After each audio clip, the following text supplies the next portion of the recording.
Bonjour à toutes et à tous. Dans cette série de vidéos Intratips, les intrapreneurs et l'équipe du People Lab for Good vous partagent leur expérience et vous aident à acquérir les bons réflexes pour faciliter l'intégration des enjeux sociaux et environnementaux dans vos projets métiers.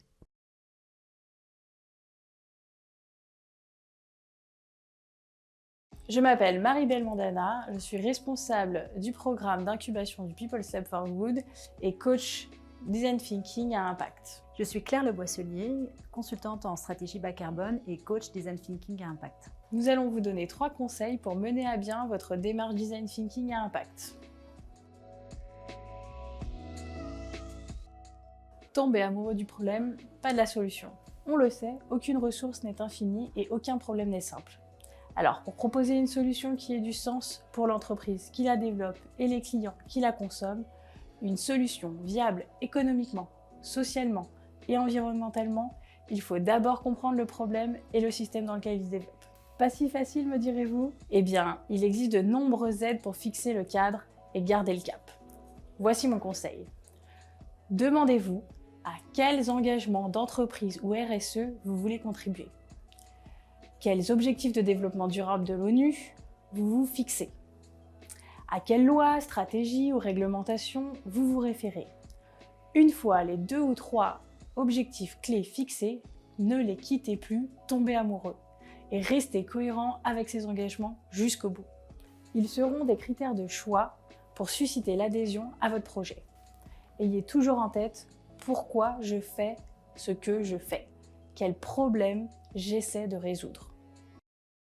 Alors, je m'appelle Caroline Bernard et j'ai développé Pico, une source d'énergie hydraulique mobile. Je travaille pour la production d'énergie hydroélectrique et je réalise des travaux de restauration et modernisation sur nos installations. Isolées et coupées du reste du monde dans des environnements magnifiques et protégés, comme mon dernier chantier au milieu d'une via ferrata dans les Pyrénées-Orientales. J'ai alors besoin d'électricité pour alimenter des éclairages, charger des batteries et même raccorder une base vie pour y dormir et y vivre le temps d'un chantier. Le seul hic, c'est que notre source d'énergie se fait par des groupes électrogènes au fioul. Je souhaitais du changement dans ma manière de travailler, alors je suis tombée amoureuse de mon problème. Comment avoir accès facilement à une énergie d'appoint en continu sur des sites isolés et en limitant mon impact environnemental? J'ai donc centré mes objectifs. La Pico-turbine s'inscrit dans la lutte contre les changements climatiques et propose une alternative de rendre accessible une énergie propre, en continu, à coût abordable et avec un faible impact environnemental. Une fois le kit assemblé, il est possible d'utiliser l'énergie en direct ou même stockée via des batteries. Le dérèglement climatique accélère les événements extrêmes. Cyclones, crues, tornades, montée du niveau d'eau sont autant de catastrophes qui nous font prendre conscience que l'humanité doit redéfinir ses modes de vie et de consommation. Et avec 800 millions de personnes autour du monde qui sont sans accès à l'électricité, le défi aujourd'hui est de lutter contre la précarité en énergie tout en œuvrant contre le changement climatique. Je m'appelle Frédéric Corrigan, j'ai développé le projet Altermotive au sein du People Lab for Good en 2018. Le projet Altermotive est né d'un constat de père, de banquier et de mentor d'étudiants. Tout d'abord, en tant que père, j'ai constaté que mes filles ont eu beaucoup de mal à trouver des stages et des alternances au cours de leurs études. C'est d'ailleurs grâce à de la famille et des amis qu'elles ont pu trouver ces fameux stages et alternances. Ensuite, en tant que banquier, j'ai travaillé avec beaucoup de responsables de PME qui m'indiquaient régulièrement avoir beaucoup de mal à trouver des stagiaires, des alternants, voire des CDI pour développer leur entreprise. Et enfin, en tant que mentor d'étudiants dans une association, ces jeunes m'indiquaient avoir régulièrement des grandes difficultés à trouver des stages et de l'alternance. C'était à la fois très injuste pour ces jeunes qui ne trouvaient pas de stage et d'alternance et un véritable gâchis pour les entreprises qui ne pouvaient pas développer leur business.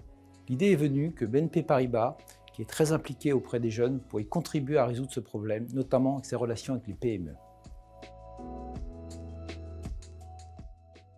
Seul on va plus vite, ensemble on va plus loin. Eh bien c'est la même chose en tant que porteur de projet. Vous n'êtes pas le seul concerné et votre vision des choses n'est pas universelle.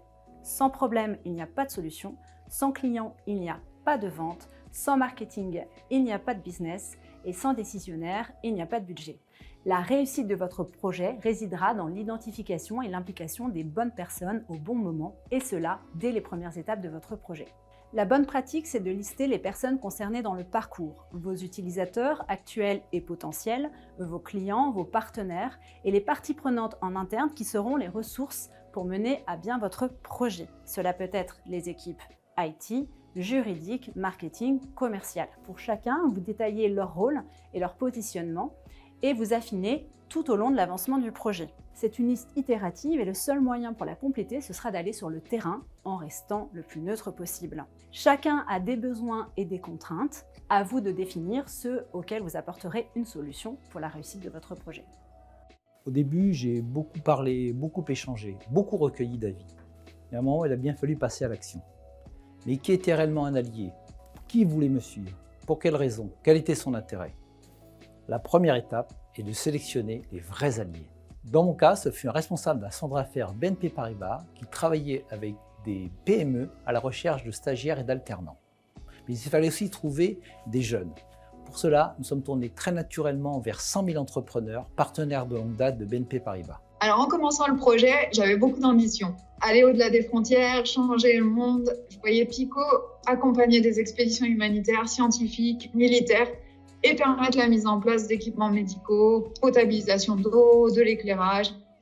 Et au fur et à mesure de mes entretiens avec des élus locaux, des acteurs de l'eau, des exploitants, des collègues, je me suis rendu compte que mon réseau de proximité était très intéressé par ma solution et qu'il y avait beaucoup de potentiel d'utilisation et de développement. En fait, je pouvais aller très loin grâce aux personnes proches qui m'entourent. Grâce au design thinking, j'ai revu les clients cibles de la Pico. Tous les acteurs de l'eau peuvent l'utiliser. Installé sur des voies vertes, dans des refuges, permet de rendre accessible l'énergie pour mieux apprécier l'environnement qui est associé au milieu aquatique et sa biodiversité, le temps d'une balade par exemple en vélo électrique au bord d'un cours d'eau. Faire mieux avec moins. Ce qu'il faut éviter, c'est de se retrouver avec un problème certes bien défini, mais une solution gadget qui pèse lourd socialement et écologiquement. Arrivés à l'étape de création, les porteurs de projets ont tendance à reprendre leurs anciennes habitudes et oublient ce qu'ils ont fait avant. Pour créer une solution à impact positif, il faut s'assurer qu'elle réponde bien aux enjeux définis en amont. Repassez la solution à travers ces questions. Quelle est la problématique à laquelle vous devez répondre? Est-ce que vous respectez vos engagements économiques, sociaux et environnementaux? Quelles sont les personnes auxquelles vous apportez une solution et que vous impliquez dans le parcours de conception et de développement du projet?